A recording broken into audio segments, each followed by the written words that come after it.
Reading number 4.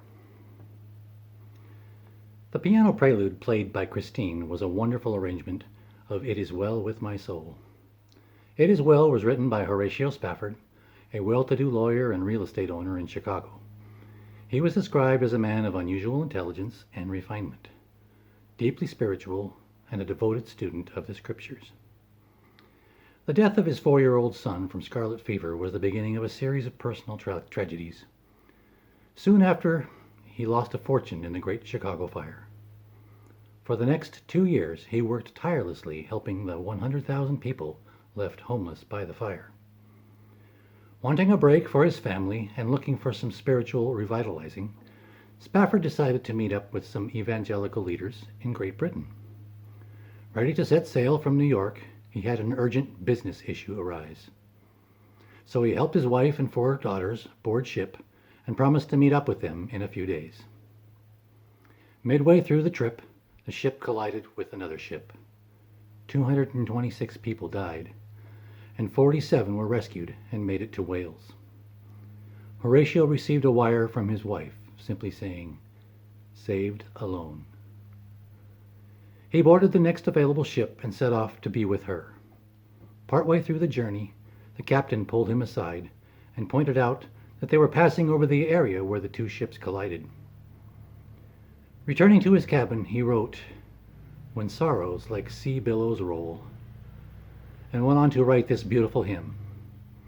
It is amazing how one who had experienced such personal trials was still able to say with convincing clarity, "It is well with my soul." The United Methodist Lectionary calendar lays out readings for each Sunday of the year. One reading suggested for today is from the Gospel according to Matthew, chapter 9.